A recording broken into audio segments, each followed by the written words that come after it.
JavaScript is the best God that God has ever made. The only programming language that doesn't ever need updating. Need animations in your project? JavaScript. Need to do backend? JavaScript. Too lazy to feed your kids? You know it. Too lazy to make them? It'll do it for you. It was once said that God used the library of JavaScript to create life, which is why life is so perfect and fun and magnanimous. The history of JavaScript.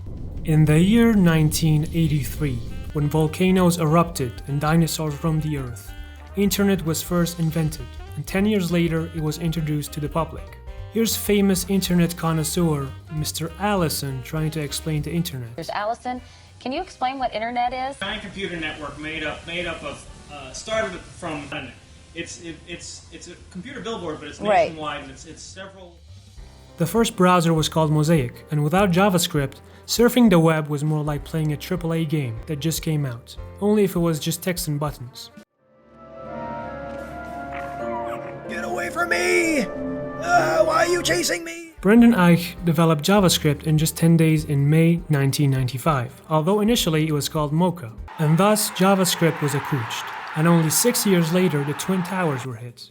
That I'm very sorry and I apologize. Without Mocha, if a client made a mistake in, for example, an input form, it would be submitted wrongfully, and the only way of fixing it would be a full round trip to the server, deleting the input and resubmitting the data again, as opposed to just getting an error.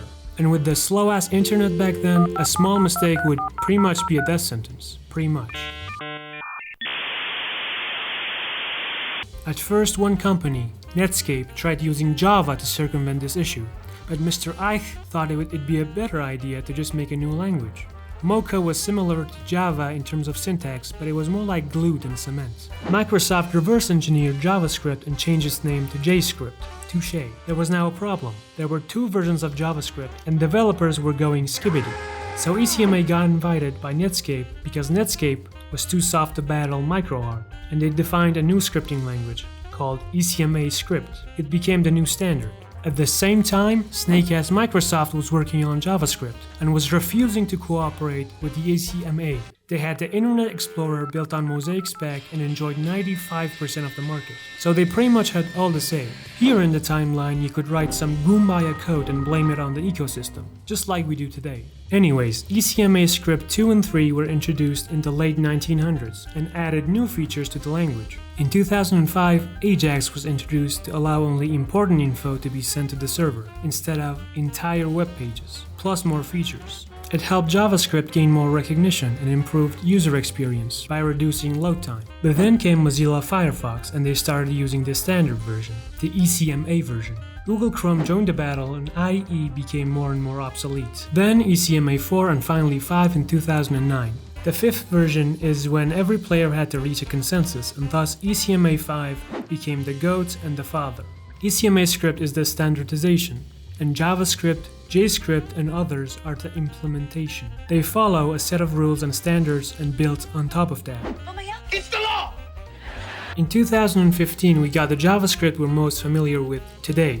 ECMAScript 6 had major updates. Because using newer versions of the JavaScript could not run on legacy browsers, TypeScript was introduced, along with frameworks like Vue and React. Frameworks existed before this update, like Backbone.js, but newer versions were better and more intricate.